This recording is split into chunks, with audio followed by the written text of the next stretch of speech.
Hello there and welcome. My name is Michael Fudge. This is Lesson 5 in our Learning to Program in Java series.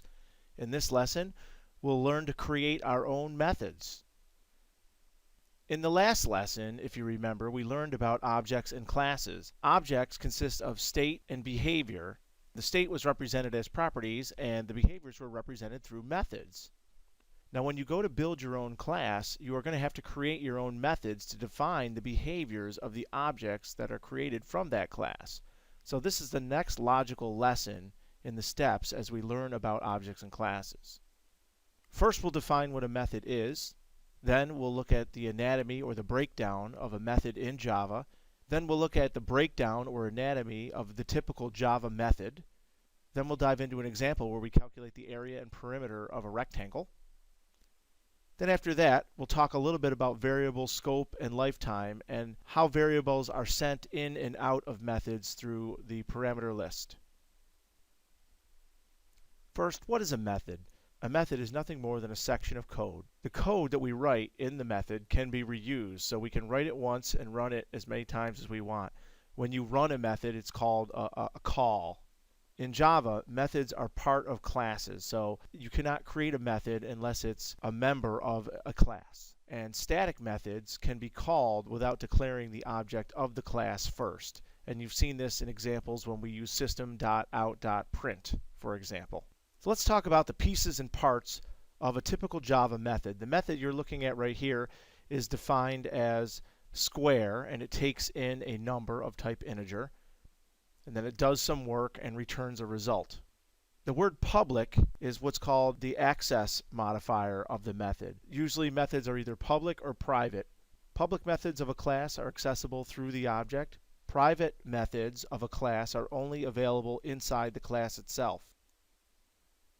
Static is a declaration. You can either include static or not. When you include static in your method, what you're saying is you can use the method without declaring an object of the class. If you leave static off, you're saying in order to use that method, you must first define an object and then access the method from the object using the dot operator or the period operator. This is the data type that the method returns. The data type that is returned by the method is always next to the name of the method, which is right here. So the name of the method is square and it returns an int.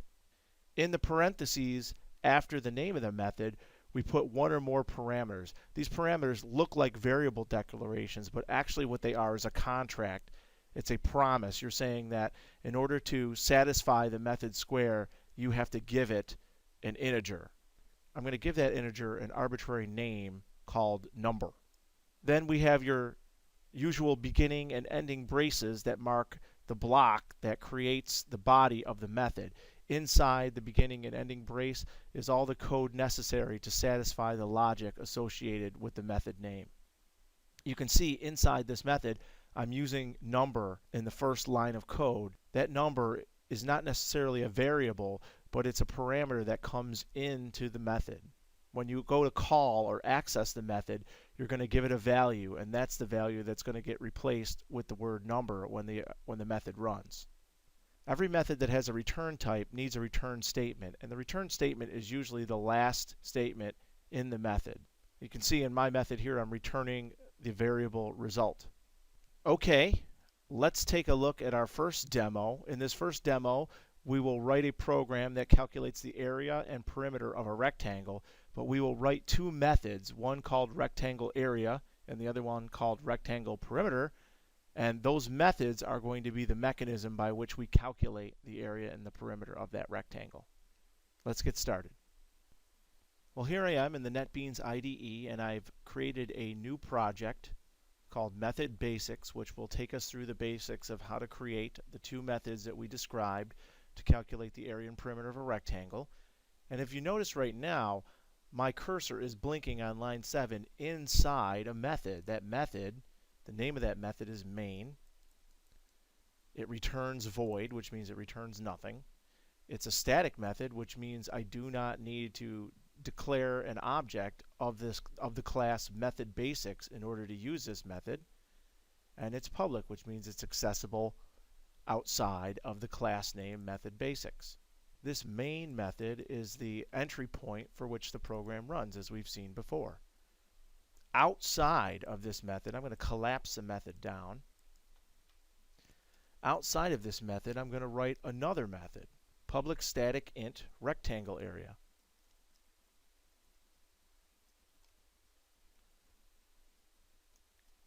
And my method is going to take two parameters. It's going to take an integer for length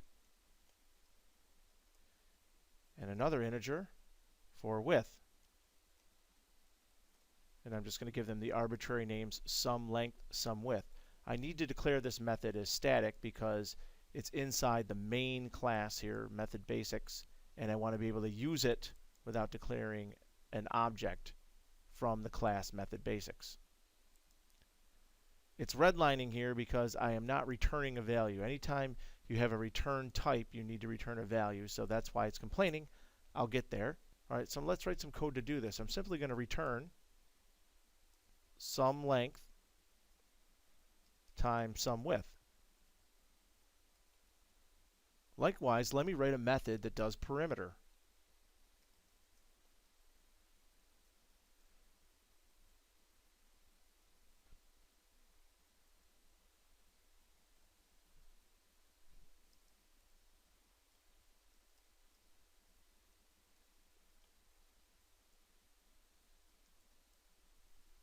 And this method here will return the perimeter, which would be 2 times the length plus the width. It should be noted that the words sum length and sum width are completely arbitrary. I don't have to use this. I could just say x and y here, and then just replace this with x and y here. However, you want to make sure that you name your method parameters in a meaningful way so that the caller or the user of your method understands what your expectations are. So that's why I chose to use sum length and sum width. What I'm trying to tell the person that's going to use this function is that you need to give me some arbitrary length and some arbitrary width as integers. Oh, I spelled perimeter wrong. Okay, let's go back up to our main method now, and let's write some code to try out our function. So I could do something like this. In the very simplest example, I could say system out println rectangle area, and I need to give it some length, how's 5, and some width. Let's run that. And I get 50, right? Because the area of a rectangle with width 5, length 5, and width 10 would be 50. I wrote this method once, rectangle area, but I can run it many times. So,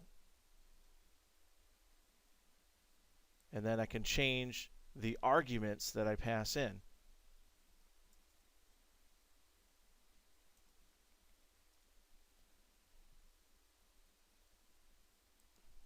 So the first rectangle area is 50, the second one is 42, and the third is 3. It should be noted that when you define the method, these things that you pass in are called parameters, but when you run the method, the things you pass in are called arguments. Arguments are always real values, so they're either what's inside of a variable or a constant value that satisfies the data type that the method is requiring as part of its contract. One thing to note is my program doesn't have any syntax errors, but I could have made semantic errors. Like, for example, what if I said the rectangle's area is some length plus some width? That wouldn't be right. That's not the proper formula for the area of a rectangle. This gives me a chance to talk about a concept that we'll cover in a couple of lessons called unit testing, where you find a way to write code to verify that the method that you wrote is indeed working correctly. That is, it does not have any semantic errors in it. For now, let's just write it the correct way and assume that it has no bugs. And let's erase out the main method body and write a full program to use these two methods.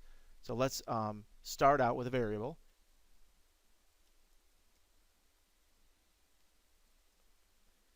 And let's pull in our scanner class.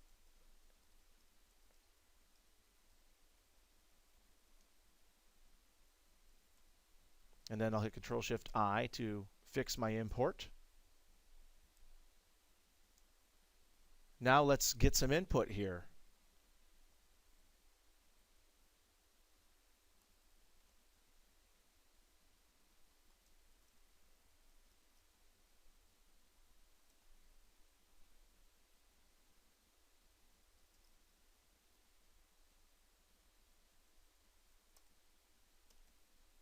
And we'll repeat this for width.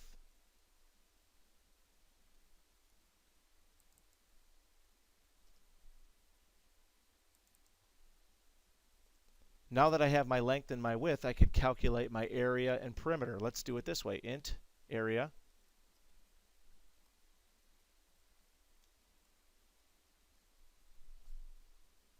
length width. There's a call to my rectangle area method. And then the return value of this method I will store in the variable area. And then let's do perimeter.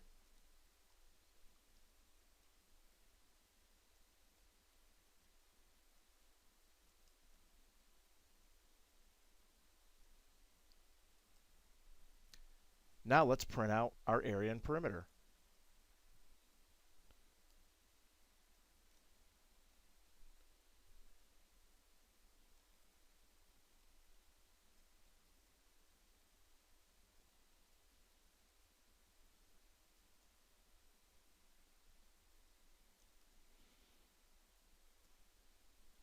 And let's pass in our two arguments. The first %d should be the area, and the second %d should be the perimeter. So area per.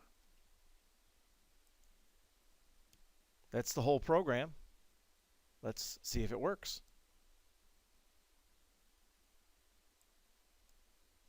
Enter the length, 5. Enter the width, 6. Area 30, perimeter 22. Does that make sense? So 6 plus 5 is 11, times 2 is 22. Yep, 6 times 5 is 30. Looks like I did it right.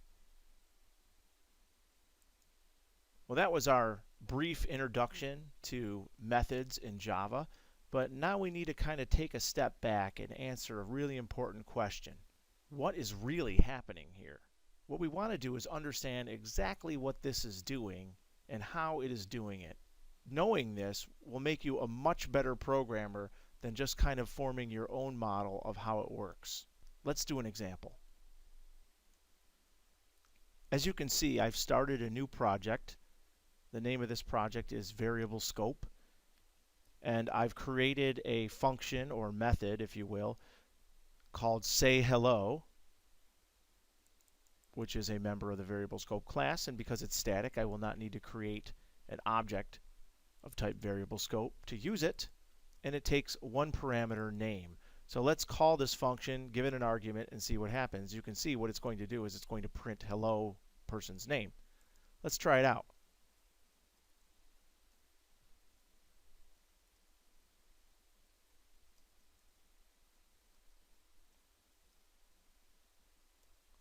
So if all things work as expected, this should say hello Mike and then hello Dave on the next line. Let's give it a run. Hello Mike, hello Dave. Looks good. Now, let me see if I can kind of throw you through a loop here. What if I said string name is Mike? And then I pass into the hello method the argument name. This should still say hello Mike and hello Dave, right? And it does. What if I were to go below system out printf here on line 12 and add a line that says name is Tony?